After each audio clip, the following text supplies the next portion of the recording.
All right. Welcome.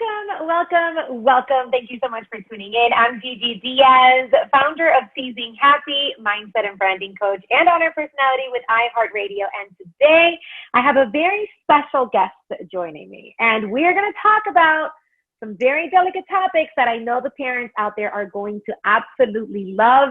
My girl, how are you? Deborah Ann Davis. She is a published author. You can see her book right back there, How to Keep Your Daughter from Slamming the Door.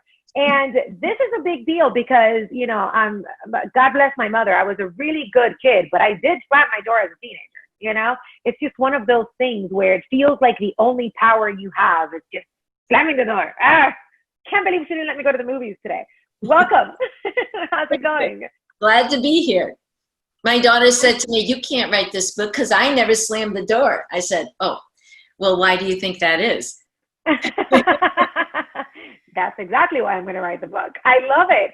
So let's talk about, and we spoke previously about this over our emails when we were getting this conversation together. During these very complicated times of COVID, and we're spending so much more time at home with our kids, what is the best way? What are some tips to reconnect with our teenagers during this time when it almost feels like it's not just them that wants to be away from each other? Like, it can be overwhelming to be stuck at home with the same people all day long. Where do we make the space to connect and disconnect? For me, I taught for many, many years. And when I stopped teaching, it was like cold turkey because I had been around hundreds of people since kindergarten. So I know what it feels like to be suddenly isolated like that. The first thing that you should be doing is calming your kids down, because whether they're watching the news themselves or they're watching you watch the news, or they're getting all their news from their peers, the other tweens and teens who have their own spin on what's going on in the world, they're anxious. I mean, the beginning of school creates anxiety in everybody anyway, but you add on all this pandemic stuff and it's kind of like the perfect storm. So what you say to the kids is, look, don't worry about it. This is what the school is doing right now. And if they change it, I got your back. Don't worry, we'll take care of it. And if it's something I don't know how to take care of, I'll find somebody who does. So you don't have to worry about it. You just worry about getting tomorrow's assignments done and what you're going to do for fun tomorrow. That's all you need to worry about. I will take care of the rest. And if you've got juniors and seniors, then you say to them, don't worry about the college thing. I will take care of it. Once the colleges figure out what it is that they're doing, I will insert you into what's going on and you'll sail through it just fine. So just focus on today. It's all good. I like that suggestion because it also brings your child's attention to the moment. Where in this moment today, we're going to live in this moment right now. We don't know what's going to happen tomorrow, so we ain't going to be worried about that right now. We're going to live in today, get your assignments done today that are due. And that's it. Whenever tomorrow develops, we will approach tomorrow for tomorrow. But I got to ask you, is this a little bit of a fake your way through it, mom, and make your child feel like you've got it, even if it means that when you close the door to your bedroom, you're like, what am I going to do? Because I feel like it's easier to say, I'm going to help you and I'm going to position you there. But not a lot of parents are feeling that. Sure, a lot of parents really are freaking out and they need to start by calming themselves down. Well, interestingly enough, when you have that conversation, it does calm you. That's the nice side effect from it. But here's the other thing. When my daughter started kindergarten, I'm a high school teacher, okay? So that was not, and I was like, okay, I do not want to ruin her life at age 5, right? So when she started public school, I had that same feeling. And when she went to middle school, I was like, oh no, she's in middle school. That's what we do as moms. Yeah. We go behind the door and we go, oh no, I'm going to mess up my daughter's life. That's what we do anyway. So if you want to be transparent with your kids, then you say, I don't know what to do right here, but I'm going to go find out. Because the thing is, when I had my daughter, when she finished middle school, and I look back on it, I got her through middle school just fine. I got her through elementary school just fine. I got her through kindergarten just fine. Your kids are just fine. And even if you don't know what you're doing, your kids are just fine. They're pretty resilient. So whether you show them that you don't know what to do, or you hide that you don't know what to do, what you need to model is calmness.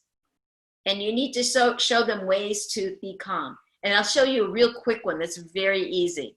Yes, please. I'm a science geek, okay? I'm a science teacher.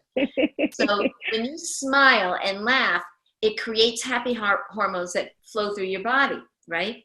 Well, it turns out that if you fake smile, your body can't tell the difference. So if you're upset and you go, it changes the chemistry in your body and calms you down. That's amazing. Yeah. So that's, if you're like in the middle of an emotional verbal tussle with your child, right? Then you just grin at them and it will change the pattern. It'll interrupt the flow. But you have to tell them ahead of time that you're going to be doing that. Otherwise, they'll think that you've like flipped out. So, Mom, we're arguing and you're smiling. Dad, I call it fake smiling, and it creates a better environment for you right away. Absolutely. Absolutely. And I think it also affects the person that you're talking to or that you're trying to talk with. Because if you allow yourself to continue to escalate in an argument versus you take a deep breath, you smile, you bring yourself back down, the way that you say your next sentence will make all the difference if it's one that is coming from a more soothing voice tone, a more calm, a smiling, less, I guess, aggressive approach. That's going to change the pace of that conversation too, right? Right. But what if you can't do that? What if she has managed to poke Mama Bear one time too many and you're like, right?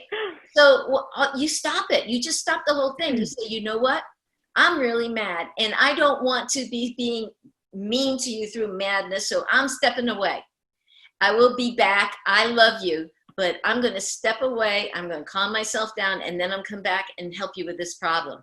And to tell you the truth, with you yelling and waving your arms around and everything, I'm not really hearing your message because I'm kind of distracted by the tone of voice and your gesturing.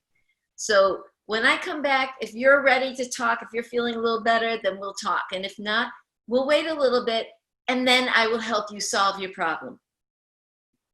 Can I just say how valuable that is, not just in a conversation with teenagers, but in general, in a conversation with anybody? In a conversation with a loved one. Yep. Yes, in a conversation with a loved one, in a conversation with a boss, because we've all had that one boss that, you know, he wants to get or she wants to get the message across like this. And it's just like, what's happening? I think it's a great opportunity to use either of those techniques to smile your way through it and say, well, can you say that for me in a different way so I can just make sure I'm understanding you? Or maybe we need to revisit this conversation when we're both a little bit more calm, and that way nobody says anything that we don't mean. We don't want to end up in the HR office. Be the first time I've been in one of those. Now, talk to me about how to nurture the relationship being confined. Because even when they've got the freedom that they're going to school and maybe they've got like some things that they can do over the weekend or they've got sports, it almost feels like teenagers just want to be locked up in their room all day, right? And you've got to pull them out and make that connection. Well, now that we're stuck in the same room all day long, how do you find that balance as mom to give them the privacy and the calm space that they need and yourself, and to be able to draw them closer to you and make sure that their mental health is okay? Because they're going through this just the way we are. Yes, exactly. I would say for the part about drawing them closer to you, we used to do this thing called private time, where a child could claim private time with a parent in the room behind closed doors for anything they want, a complaint, a cuddle, a conversation, whatever they want to do.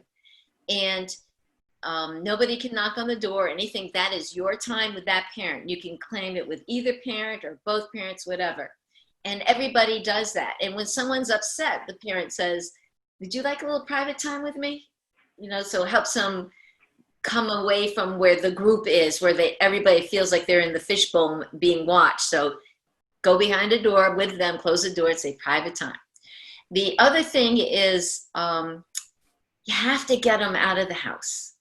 You have to get them out of the house. Whether you live in an area where you can go walking down the street with them, go walking down the street.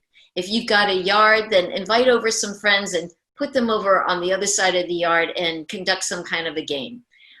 You could spray paint your lawn so it's a checkerboard, and then put I love that. on other sides of the checkerboard with, I don't know, any boxes. Everybody's ordering stuff from Amazon. Use those boxes as your placemaker on the checkerboard squares.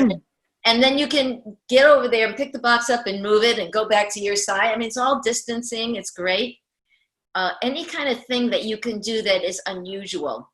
Take them to zip lining. Go on a hike. Go to a museum. Museums are distancing people. I mean, there's art museums, there's science museums, there's natural history museums, there's airplane museums and basketball museums. I mean, whatever your kid is interested in, there's a museum.